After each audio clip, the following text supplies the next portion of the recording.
Hello and welcome back to the channel, and welcome to the 2024 Hyundai i30 Hybrid. Now, the i30N is designed for those who want to have some fun. This is designed for those who find fuel economy sexy. So if 3.9 to the 100k sounds divine, then this is probably going to be the car for you. I'm probably going to delete that intro. The only thing is, I'm not. You see, just like the looks of the i30 Hybrid and the start of my intro, they're both full of promise, but unfortunately, as we're going to find out, fall short and kind of stumble over themselves. Now, Hyundai's gone to great lengths to make the i30 Hybrid look exciting.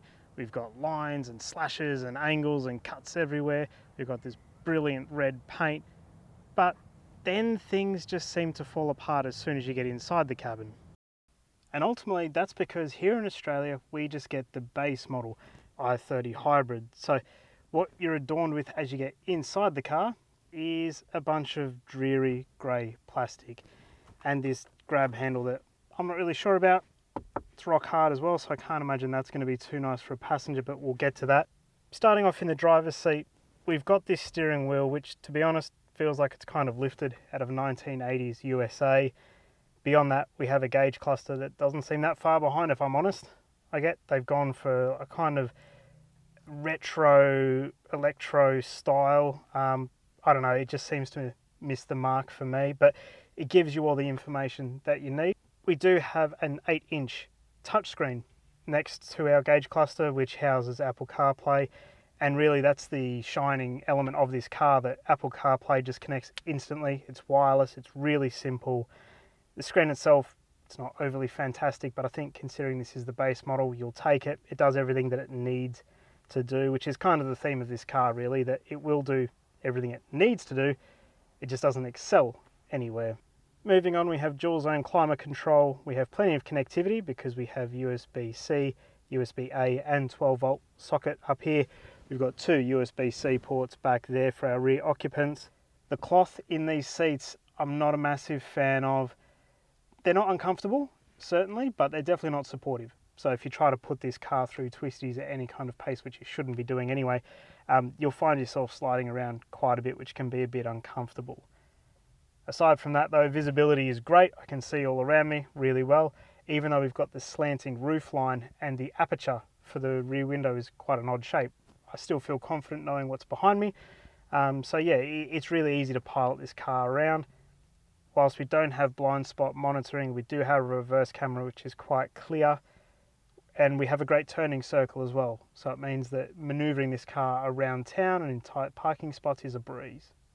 Now, as far as passenger comfort goes, I mentioned this grab handle just before. If I sit here in a normal position, my leg is hard up against that. And I can't really imagine that's going to feel overly good for a long drive. I can stretch my feet out if I want to, and that kind of takes it away, but it just feels like whatever limited room I have as a passenger has kind of already been taken away from me before we even go anywhere. Here in the rear, it's not too bad. I wouldn't say it's overly spacious, but you can fit easily enough. Because of this slanting roof line, it is going to be interesting getting in and out without cracking your head against the roof. We do have two sets of ISOFIX points back here, so you could put a young family in here, although again, because of this slanting roof line and the fact there isn't a ton of room available, I don't think it's going to be the easiest or smoothest operation. Hyundai claims boot space of just over 470 litres, which is quite decent, although it is comical that you have to open the boot using the key fob rather than any sort of button on the boot itself. But now it's time to go for a drive in the i30 Hybrid. I have the key here, yep, remember these things. As we put it in and we turn it on, notice what you hear. Nothing.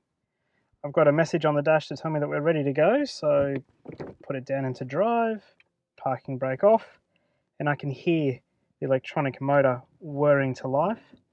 And if I roll off the brake, away we go, in silence. It's quite nifty.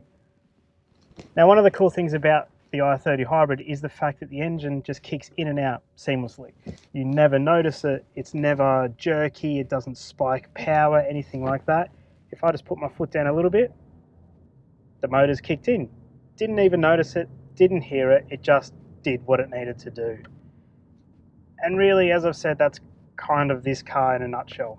It will do what it needs to do. It's not going to amaze you, but it will get the job done. If you are someone who is obsessed with fuel economy numbers, I think this car really would be a good option for you. The fact that Hyundai say we can get 3.9 litres per 100 is amazing. We have a 42 litre fuel tank, so you can do the math on that one. You're really not going to get to know your servo attendant by its first name. So out on the open road, the i30 Hybrid, it's pleasant. The suspension soaks up just about all of the lumps and bumps in normal roads. You do get binged and bonged for just about everything. So as an example now, it thinks I'm in a school zone, so it thinks I'm speeding, which I'm not. Thankfully, you can easily just quickly scroll through the menus, turn all those beeps and bops off, and away you go. But ultimately, just driving along here, again, it's very capable. It will just waft along at normal speeds, no problem. It doesn't enjoy being hurried. So if you think that you're going to attack a set of twisties, or perhaps you just want to let off some steam, yeah, I can't recommend that in this car. It does tend to fall over as soon as you enter a corner with any kind of gusto. But if you're just driving along, sipping fuel as this intended, it's quite good. We just beat an Evo 7. You saw it here first. We do have a 6-speed DCT gearbox, which is a little bit of a surprise to me. I kind of would have expected this to have a CVT, but I'm not upset about it. It's very smooth. It works quite nicely. There's no jolting or juddering as you're moving along at low speeds. It just seems to know what gear you need to be in at the time. And as you pull away from a set of lights, or say some traffic and the road opens up in front of you, especially to say 70 or 80 kilometers an hour, it's quite swift. It's not fast, but it's certainly not slow. You don't feel like you're just blocking the road.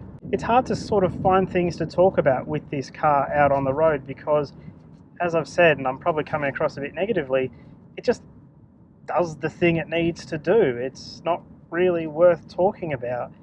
I think if you're someone who needs a new car but you're really focused on fuel economy figures, then this is a very good option. If you're someone who wants something that's a little bit more fun, probably not. So what do you think of the Hyundai i30 Hybrid?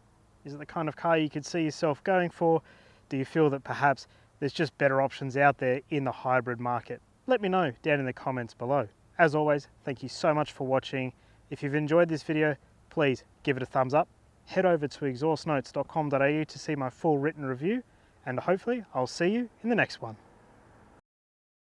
Dave, you know how I can tell that you're getting middle-aged? 1, you're excited by the fact that the i30 Hybrid gets 3.9 litres per 100k. 2, you managed to tweak your neck last night moving your pillow in your sleep. And 3, you're having a full-blown conversation with yourself with no one else in the car. I wonder if I need more fibre in my diet.